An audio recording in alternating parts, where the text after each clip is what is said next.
Well, folks, this is it. This is the true last episode of Mario plus Rabbids Sparks of Hope.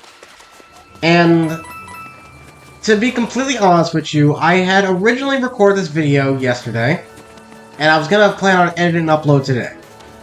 But I looked back at the footage, and I kind of realized that that wasn't really how I wanted to end the game off. I did a lot of jumping around. There was too much of me talking about a lot of stuff, which is kind of what I wanted to do for this episode. I really went on my way to go as far as I thought I wanted to. But it's not, it was too far from being honest here. What I should have done is, what I'm going to do for this video is kind of just focus on a lot of the overall critiques in the game. Now, I don't have a script for this, I'll admit. Maybe this would be a lot more well-worded if I did. But I never wrote a script for anything outside of, well, like, stuff for school, but that's not the point. Instead, I'm here to talk about just a lot of the differences between this game and the first game, as well as how I think a lot of things were changed for better or for worse. I guess the first thing I'm going to do is talk about the heroes. I'm just going to go down the line here. First up, we have Mario. Mario overall, I think has gotten a lot better. He's a bit of more of a one-trick pony now once you upgrade his hero set all the way. But I think his weapon, it's simple, but it still works. His hero sight, it's strange, because it's better, obviously, because, you can activate it at the end of every turn now. And, because the skill trees are a lot more focused rather than just, like, general upgrades, I guess that is the best way to call it. A lot of stuff tends to get pretty ignored, admittedly. A lot of heroes in this game kind of have one or two things that you really want to focus on, and as a result, something kind of gets forgotten. Like, with Mario, like, despite the fact that, I would activate his heroes I return, there are some situations where I would activate a Spark and not use his main weapon to attack at all. So, technically, Spark Energy would be good, but ultimately, I kind of just ignored it. It's really strange. And it's kind of one of the big it has to do with, like, one of the big fundamental things of this game would have to be the combat, but I'm gonna hold off. I think with Mario, at the very least, I think he has done a lot. He has gotten a big improvement compared to Kingdom Battle, and it's really only just because his movement is now better. He can actually get around a lot easier now. I didn't have a problem playing around it in Kingdom Battle, because I'd always, like, check myself and things like that. But I can understand why not only having him as a constant member of the team, but also because of that really one big limit of his being one cell shorter than average can still always be a situation. I can understand why people didn't like it, but again, I managed to play around it. Is he one of the best heroes in the game? There are situations where he really does shine, and I think he shines a lot better overall, but I would say he's definitely up there. After that, we have Rabbid Peach. Rabbid Peach is a hero that I've honestly been kind of dissing this entire game. And it's not without merit, okay? I'm not just, like, crapping on Rabbid Peach because I don't like her or anything like that. My problem with Rabbid Peach is that she just does not have the damage that she needs. With Mario has really good damage. Rabbid Peach, she really doesn't. In Kingdom Battle, they match because obviously they have the same weapon. But Rabbid Peach is just... her damage is just terrible. Like, hero info. So critical damage, it's a little tough to read because obviously this is keeping account of a lot of things. I do think it is technically per rocket, even though the last rocket, because of a skill tree, last rocket hits for a little bit more damage, so it's kind of awkward to get, it's kind of awkward to actually, sort of explain her damage. While she can hit consistently and she has a really good range, it doesn't really matter because her attack just sucks. The triple troll is just not that strong. It's fitting, but it just does not do what you need to do. In this game, you really want to make sure that you kill the enemy and not just damage them lightly. Chip damage is not your friend in this game. Doing chip damage is not good, especially considering how this game wants to bombard you with enemies sometimes. And so she kind of relies on her heal, and her heal is great. It really is. heals for 40% HP. It's more effective on heroes that have less HP, so you can use it as a panic. For some reason, they give her Princess Peach's heal jump, which is kind of an unnecessary additive. It's there because, again, they want to focus all their healing options on her. But even then, they technically didn't do that because, various items exist and things like that. Mushroom, 30% HP, 50% HP, 70% HP. Well, I'm pretty sure these are rare, but Super Mushroom Chest DX, 100% HP. And it's nuts to me, like, these exist. Any hero can use them. Like, yeah, you can say, like, you don't want to use items. Heck, I barely used items throughout my Let's Play. I kept, like, having to remind myself, oh yeah, I can do that. And even if the situations where I could have used an item, I still didn't because I just plain forgot. And it's even worse because every hero has the healing sponge on their in their kit. I didn't use it, obviously, but it increases the amount of healing you get from healing. Healing items or Rat Peach, just in case, But obviously, I didn't really bother using it all that much. I guess I used it on Princess Peach, but I think that's only because I had that extra point to spend. And it's just... She's so focused on healing that as a result, everything else just kind of falls. I don't mean to, like, diss her that much, but it just... because of her, like, more healing-based kit, it just does not work out for the rest of the game, where, like, enemies have, like, giant HP bars, things like that. She doesn't have the damage to sort of compensate for that. Rabbid Luigi, I think, sadly, has gotten it a lot worse compared to everybody else due to his whole, like, change in how his attack works. The Disruptor is just plain terrible. I am surprised at how bad this thing is compared to Banana Ring. Because that's effectively what this thing is. It is not Rabbit Kong's. Donkey Kong's Banana Ring. It goes through, it chains, and hits through enemies. But it doesn't hit that hard. Like, compare that to, like, a lot of other people's base damage. Like, yeah, technically it matches a shot from Mario, but on top of the fact that, like, even without, like, skill tree bonuses, Mario can fire that same shot at a single enemy, while Rabbid Luigi is forced to spread it out. And the game tries to do things to compensate for that. Like, you could increase the damage, and technically it would be higher, but it doesn't really work out as well as you want it to. And then you have, you can technically hit enemies if they're like in a close enough row together, which does help for like things like clearing darkness eyes. But most of the time, this thing is not going to be all that useful. And even if you equip like a spark to it to help like spin around super effect, it also doesn't help because super effect damage is based on hero base damage. Again, you really want to kill enemies in this game, not just lightly wound them. And unlike Rabbid Peach or Rabbid Rosalina, where his damage increases the more enemies that, it chains up to, he doesn't have that option.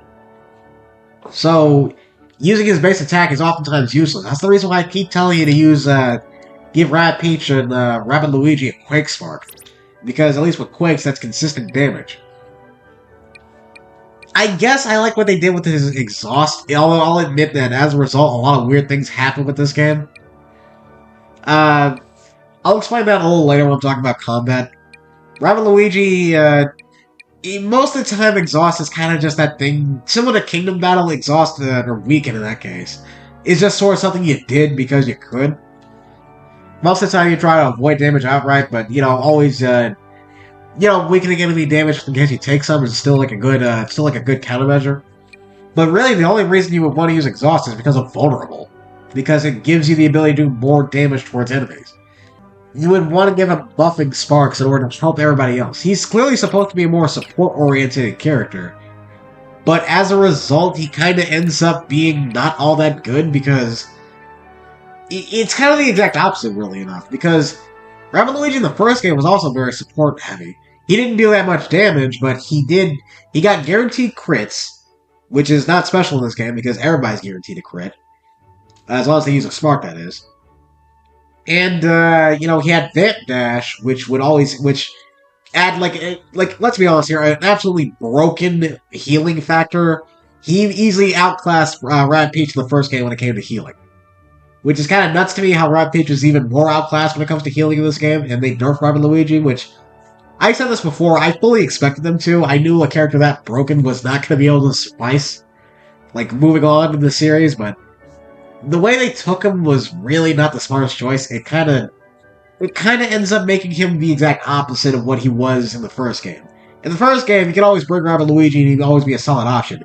Here, you would either bring him towards boss battles because obviously, a lot of bosses in these games are actually like able to be hit with the weaken effect, which makes them vulnerable to take more damage. Or you would bring him for Dark Messiahs, but outside of those two instances, he is basically useless for anything else. You wouldn't want to bring him for like survive challenges because while he would weaken damage, you're better off using someone like Princess Peach, Rabbit Rosalina, or Rabbit Peach. He's just horribly outclassed in this game, and it really does suck.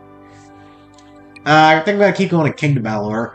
Luigi's up next, and honestly, he's just about the same if I'm being honest here. They call him a sneak attacker, but he's still a sniper in this game. They lean more towards the whole, having him stay at a distance thing, which I'm fine with. I always kept Luigi at a distance whenever it was beneficial, unless, it was a reach the area kind of thing. Steely Stare is still absolutely broken, and Ghost Blow is amazing. I actually learned a little bit of trivia when, researching for this video. Apparently in this game, this was actually supposed to be how Kingdom Battle's whole reaction sites worked. Originally, they were going to be a lot slower, and that enemies would have to travel a set distance for you to get all your shots off, instead of just the second they become vulnerable, you unload into them. But they decided to revert back to the old system that didn't really work out for some reason. And as a result, there are situations where you don't even get to use all your hero sites and Steely Stares. It's just kind of weird and never made a lot of sense to me. Let's see. After that would be Rabbid Mario, technically. Rabbid Mario is still broken. He was busted in the first game, especially if you knew how to use him. And is still busted in this game. In fact, even better because, well, first of all, you don't have to worry about hitting your allies anymore. But he then has the Dukes, which, while they have a shorter range than his boomstick in the first game, they're a lot wider and you can sort of work around that. And his damage is absolutely insane. He deals really high damage to a group of enemies, and then you compare that with Glitter. I'll talk about the Sparks later. It's absolutely insane how good this is. After that, we have Counter Blow, which I think is a lot better than Bodyguard. Consider that Bodyguard in this game is also just an extra effect given by Sparks. Counter Blow, I think, is a lot more fun. And there are situations where this thing has absolutely been I wouldn't say, I can only think of one situation where this thing's ever actually been clutch, but for what it is, it's decent. I guess technically his only downside would be the fact that his jump distance isn't that far, but honestly, that's fine. Most things are coming towards him rather than them going to him. Well, rather than him going to them, things are coming towards him. Princess Peach, I think, is still all around better. Again, she kind of did absorb Rabbid Yoshi's eggshell, and instead put it with her Team Barrier, which, to be fair here, her protection in the first game was kind of funky, I'll admit. She instead, takes her own HP at the cost of others' HP. And she still somewhat works as a tank here. I'll admit, I don't think I used Princess Peach as well as I probably could have. She can shine in a lot of areas, but outside of really just giving her the Wild Claw, it was kind of just a matter of, she was, good in, she had her niche cases, but she's still a lot better off than, say, Rabbid Luigi, who really only had, 2 instances. Princess Peach, I can at least see her being used in, just general missions, things like that. Her damage isn't terrible.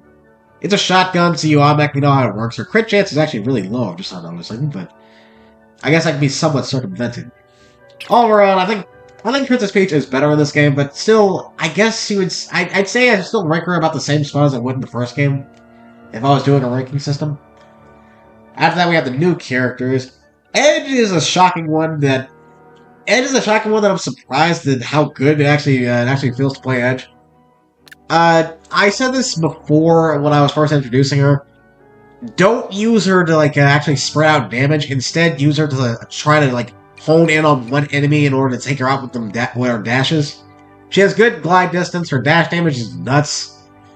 And on top of that, she has a skill which makes her do more dash damage and increase her area of movement. Again, focus on dashes and her main attack. I basically ignored the entirety of Stormblade. Stormblade's kind of just whatever. It's sort of like another hero site, except it's, again, more in line with attacking groups. which is not what I recommend you do with Edge. Focus more on this focus more on dash damage and her Stormblade. Well, okay, technique is called Stormblade, but I can't remember this is just technically actually, what is the weapon called? It's just called the Blade. Well, Flying Blade. I mean, you know, it doesn't really matter. Focus more on that. She's still a good hero all around. I do think Rap Mario kind of outclasses her in some cases, but it's only because he's absolutely broken. Edge is still great. Rabbit Rosalina is absolutely broken too. It's mainly just due to the fact that her sleep ability, which again is taken from Rabbit Cranky, but that's not the point. I've already talked about a lot of this stuff when I was first introducing these characters, but it's still nuts. Wake Up Slap is kind of a funky one, but I still like playing around it whenever I can. Yeah, 30% more damage from all sources when they get woken up. On top of that, she also has the Ennui Dash. I just call it Sleep. If it wasn't obvious, the Sleep Dash automatically knocks an enemy out whenever she dashes them. A lot of enemies in this game can be dashed, including mid-bosses. Well, not mid-bosses, but I don't know why that guy refunded that.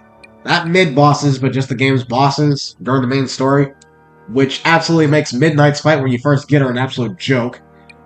Rumble Bang is decent. It does a lot of damage when you focus on a single target. And all around, she can do a lot. She's actually, like, easily one of the... I wouldn't say she's, like, the second best hero in the game, but she's easily one of the top ones.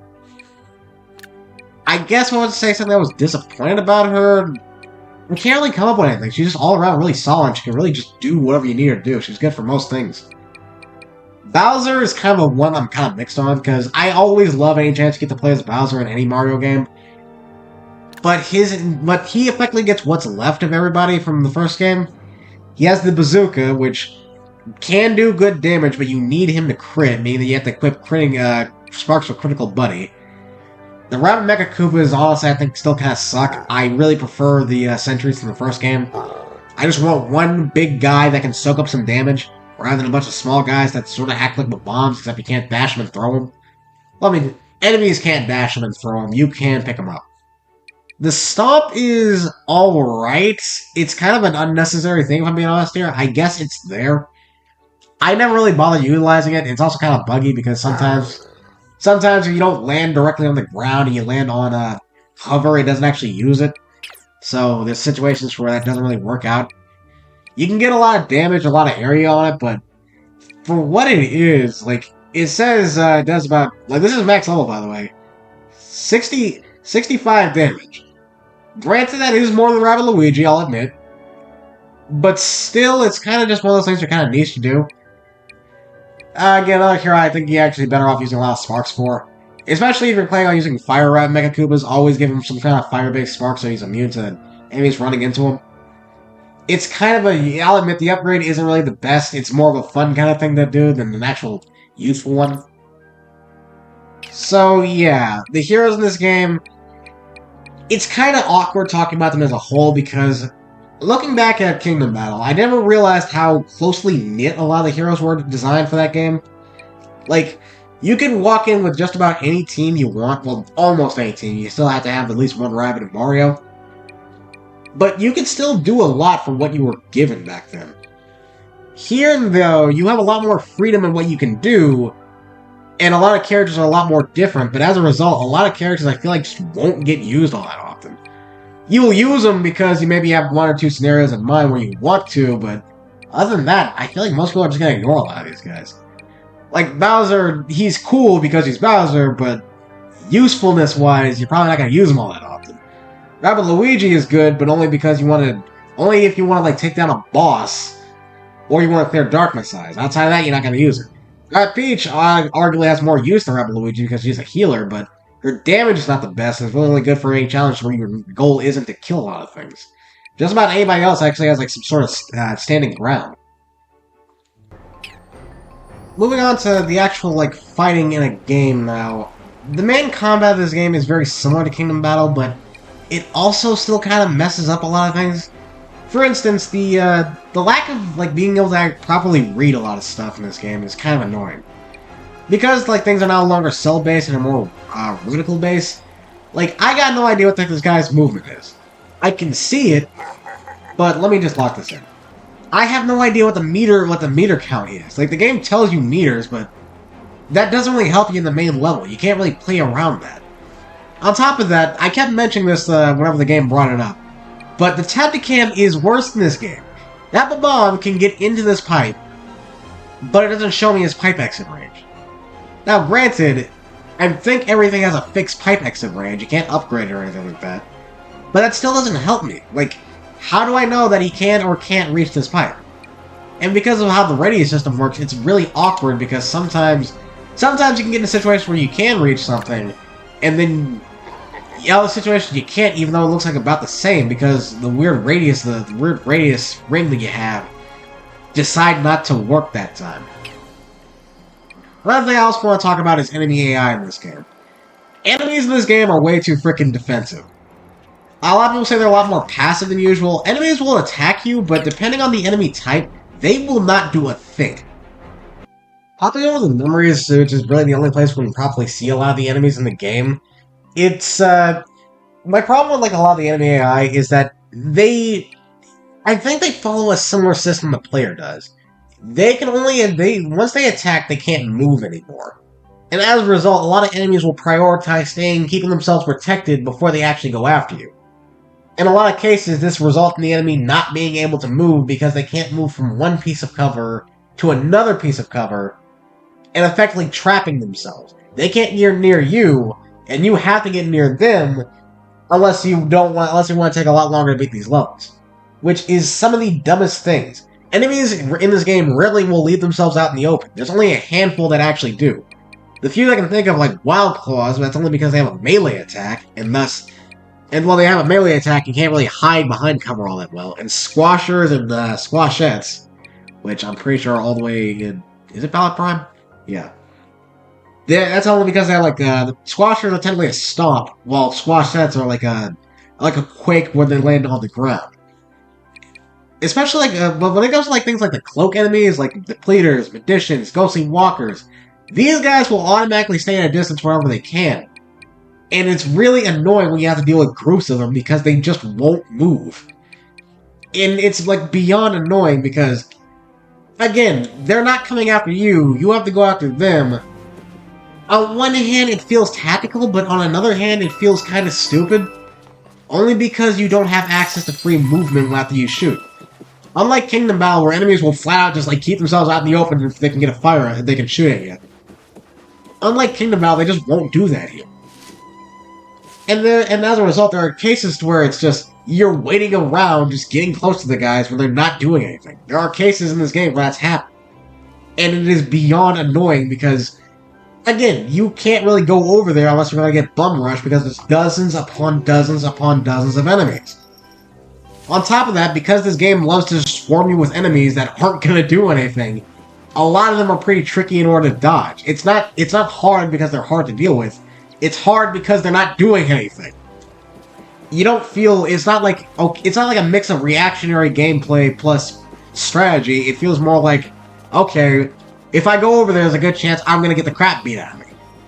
But if I don't go over there, if I don't go over there, this fight's going to take a lot longer than I want it to. And it's beyond annoying. Again, I can only think of a couple of cases, where enemies actually have gone after me aggressively. And usually it's just one of the Wildcat enemies.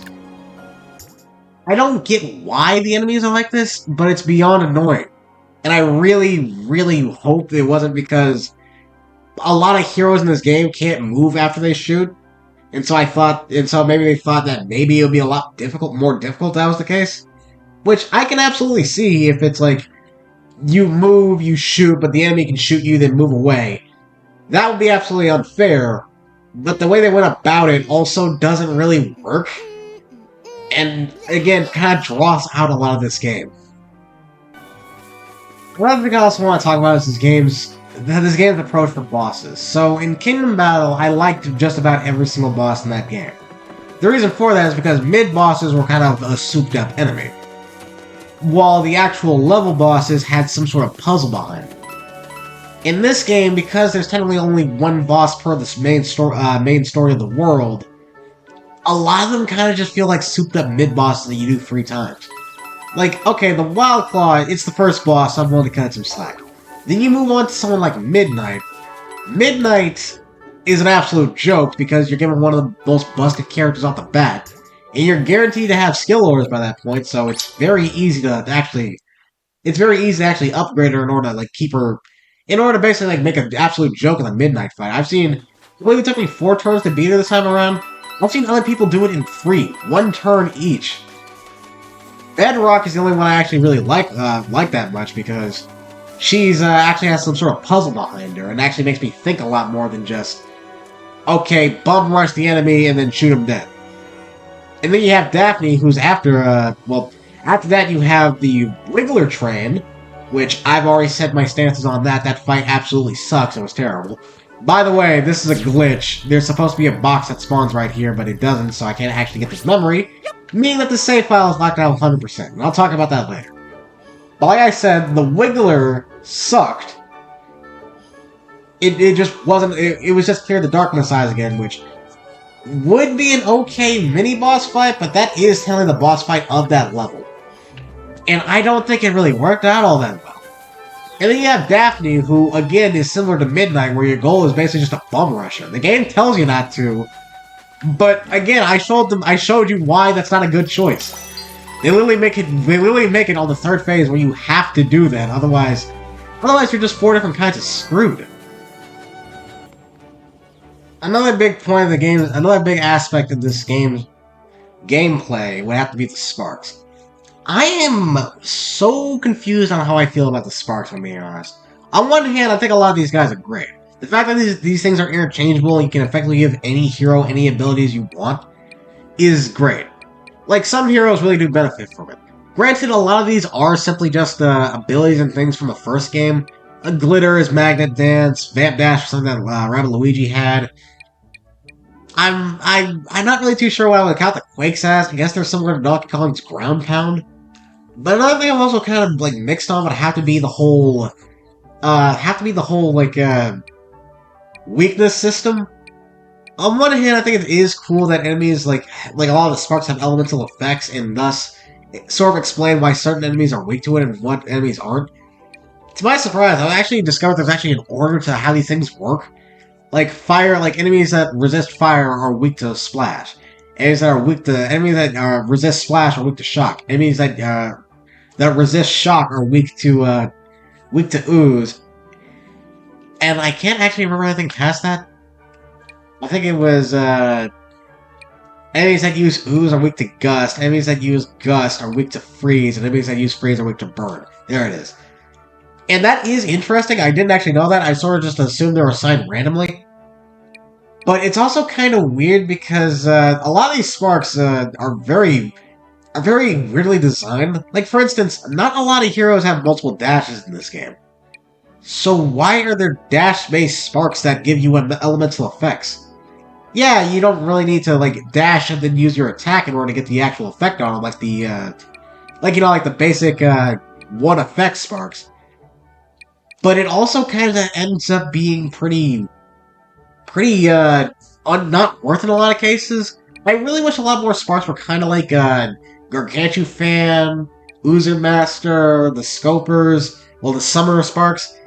Because these sparks, they don't give you an effect. They're instead more like a general change. I would have preferred it, I think, if you still had to buy weapons, and depending on the weapon you bought would be the effect you have. Like, for instance, if, say, like, the Disruptor here, this was just, like, this didn't have any effect, but then the Speedway was Push, Wildwood was Ooze, Vintage was Burn, because, Burn Records, Steampunk was Freeze, I don't know. I think I would have preferred it to where if you bought weapons, you would then have those effects automatically on them, and you still have the old crit system from the first game. To where you were still hoping for crits, it's just now that a lot of crits are more worth it compared to what they are now, which is just more damage. In the first game, they were damage and a super effect. In this game, you're guaranteed the super effect, so the extra damage it's nice, but it's not really what you would expect. Also, notice an inconsistency here. For some reason, like Pyrostar, Electroid, and who was it? I know there was someone else here that didn't have it. Oh, okay. Pyrostar, Electroid, all have, like, these guys give you 160% extra damage. Well, 160, 60% extra damage. It's weird to sort of explain. But for some reason, Aquanox, Zephyr Star, oh, it was Toxicon Wolf. That was another one. And, Cryobold give you 65% extra damage, which means that enemies that are weak to these are inherently going to be easier to kill. Not my point. My point is, I kind of wish a lot more sparks were kind of like the Vamp Sparks or Ether Ring and things like that.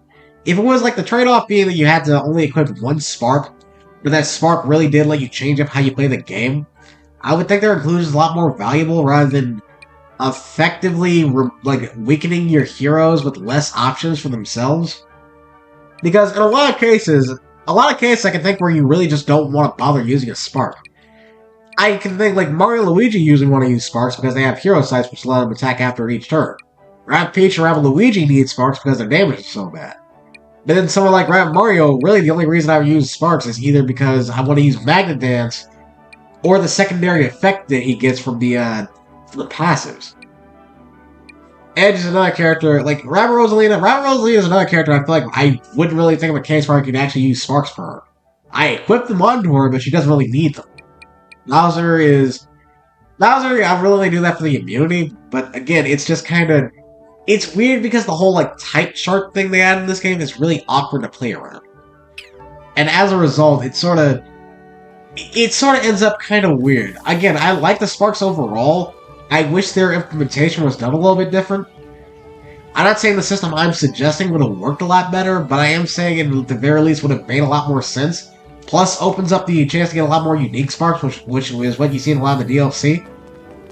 Granted, as well as like just them hitting the rest of the type chart. Another thing I wanted to talk about is this game's story.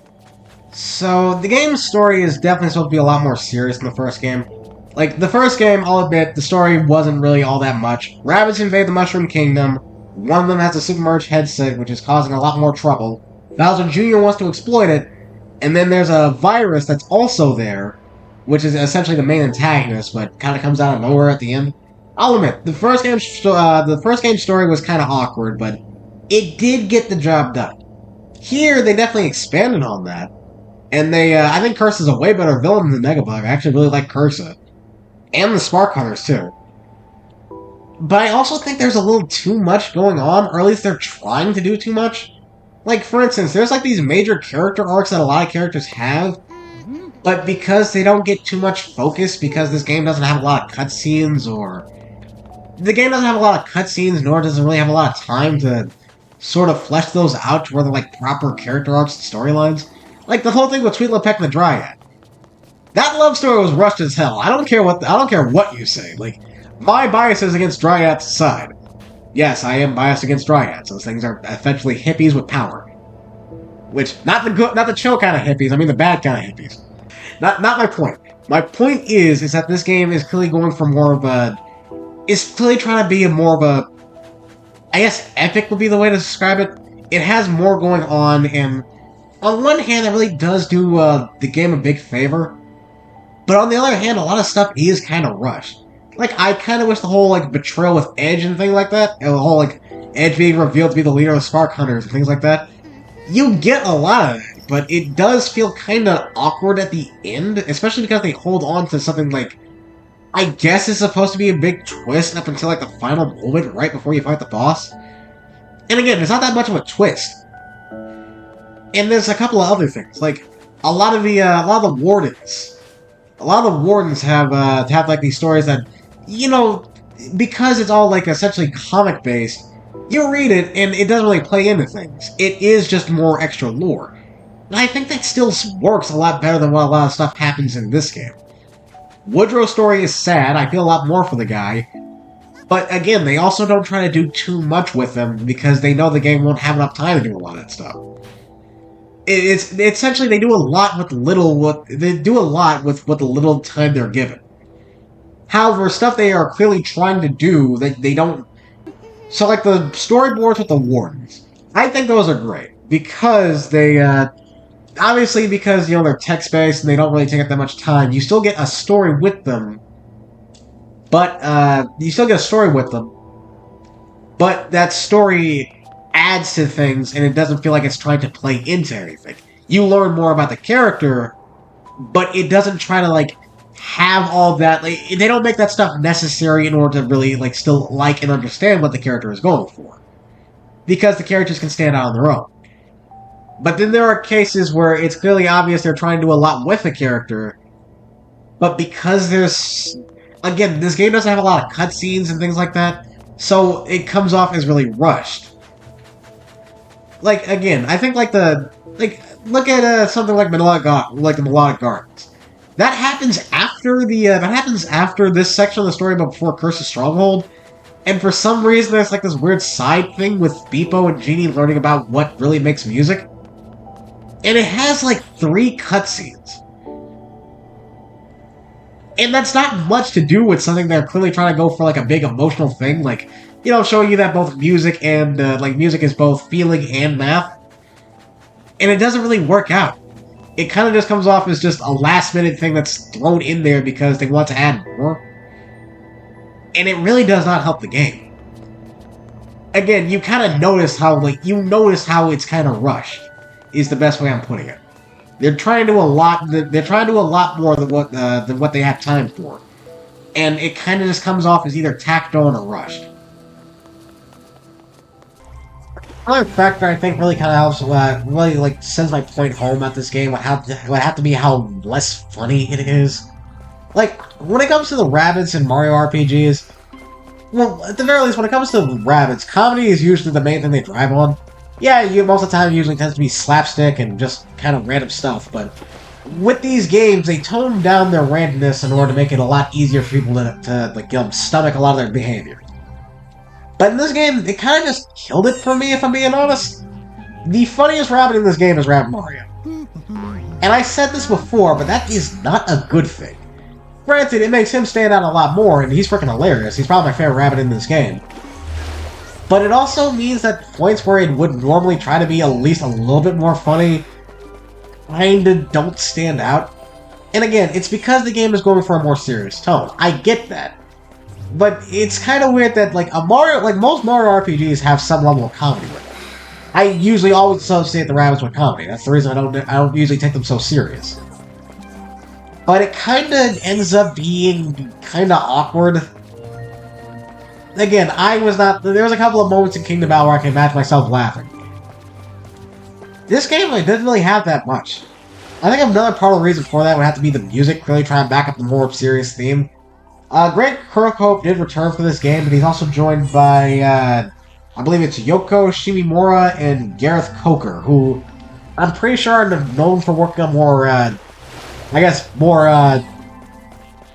don't really know, I guess serious would be the better way to put it. More serious level games, like, I think one of them worked for Xenoblade, or worked on the soundtrack for Xenoblade, which I haven't played the game myself, but I can only imagine like the theme there is a lot more tone heavy than what I come to expect from like the Rabbids and Mario.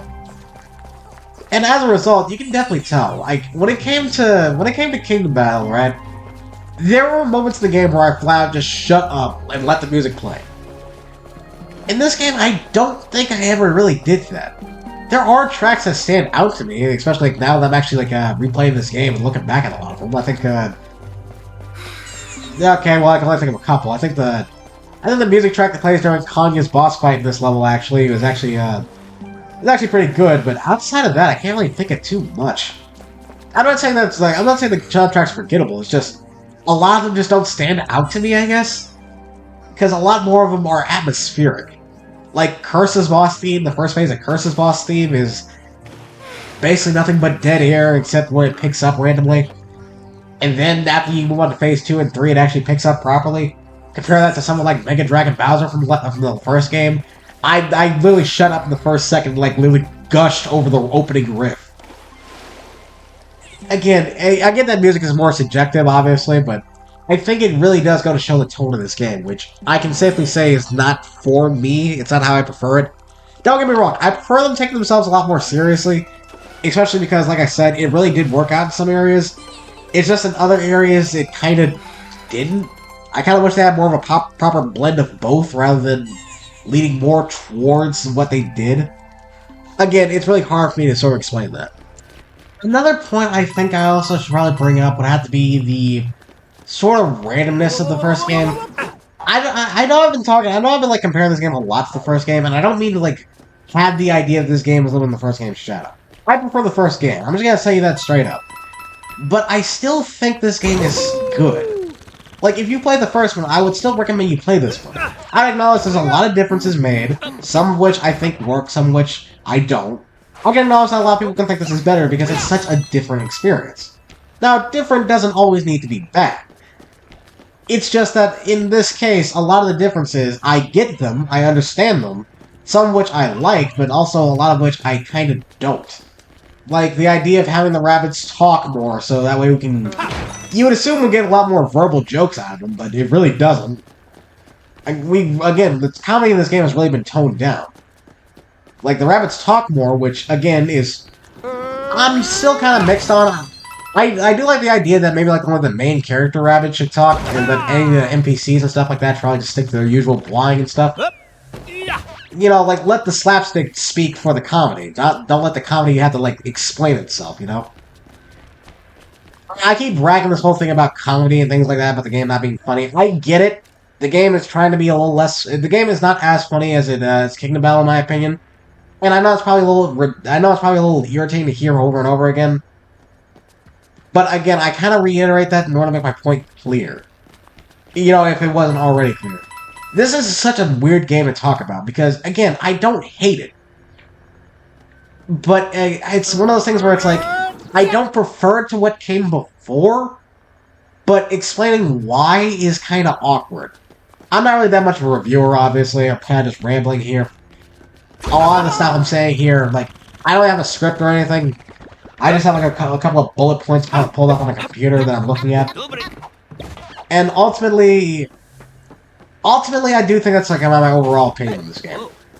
I like it, but not more than Kingdom Battle. I think this game does a few things wrong, in my opinion. It does a lot right, and it does a lot of things right in its own sense. Some things that just can't be applied to Kingdom Battle. But it also does a lot of things that can be applied back to Kingdom Battle, and does them a lot worse. But I still do recommend you would get this game. I got this game for pretty cheap. I got it for like 20 bucks. DLC, I think, was like maybe $16, $17. I can't remember off the top of my head. But I still do recommend it. Again, I'm hoping a lot more people find enjoyment in this game. I know Ubisoft said this game did not sell as well as they were planning on it to. I think part of that has to do with the fact that summer was around the corner and a lot of people knew this game was going to get a summer deal. But if I'm correct, and if my research is still holding up from like the end of Kingdom Battle, how that was still one of the best-selling games on the Switch, if they were hoping for those numbers again, I don't think they were ever going to reach that. I'm not saying that the sequel wasn't going to do good. It's just that part of the reason the first game worked so well was have to be the absurdity of it. Like, a lot of people thought this kind of game wouldn't work, and thus had a lot going against it, and the fact that it was actually good surprised a lot of people. And I still do hope there is like still more games to this franchise. I hope we see a lot more characters return, something that this game didn't do for a lot of reasons. I don't know why. We didn't see the Bois Trio again. Spawny wasn't in the main game. Bowser Jr. only gets a line. And while we still do get like Rabbit calling as a cameo, the Phantom is like a part of a huge DLC. Rayman shows up, which I'm sure is... Again, I'm not really too sure what the how Rayman fans felt about this. I'm hoping positively, but my point still stands. I want to say I still have hope for this franchise. This game didn't... again, I still had a great time with this game. Despite a lot of my issues, I still had a great time. I thought a lot of the scenes were well done. A lot of the worlds were memorable, for good and bad reasons. And for what they did here, especially trying to go bigger, I think they did, at the very least, a decent job. But this game still needed a lot of playtesting. There are so many bugs and glitches in this game that can really wreck your enjoyment of it. I know I've had a couple, and again, those do really still make me upset. I can't even say 100% the Let's Play save file because it still had a lot of issues. The game works but it also kind of needs. It kind of needed a couple more fine tunes, in my opinion. I would have been more than happy to wait like an extra month or so for this game, but I still think that even in spite of all that, it's still a good game. I can understand if people love it a lot more. I can understand if people hate it a lot more. Honestly, there's a Let's Play by Koopa Kung Fu. There's like a 4-part ending from the main story of this game, which I really think puts a lot of my thoughts. They say a lot of my thoughts a lot better than I ever could. I may actually leave a link to those episodes in the channel in the description, so check those out in case you want to. They're a lot longer than this video, I'll admit. But yeah, ultimately, I think this game is good. It's not Kingdom Battle great, but I still think it's good, and I would still safely recommend. So yeah, that is roughly everything I feel about Mario plus Rabbids Sparks of Hope. Uh, I'm hoping I got at least some of my thoughts across here. I'm terrible at I've never really reviewed anything before. I wouldn't really say this is like really a big review. I've just tried my best to sort of explain a lot of things how I felt. But yeah, this is it. We finally get to move on from the Mario plus Rabbids series. I hope you guys are excited for what I have next because it wasn't what I was expecting to do, but it's still something that I hope was. It's still something I still have to do, and I hope it's still exciting enough. So till next time, stay cool.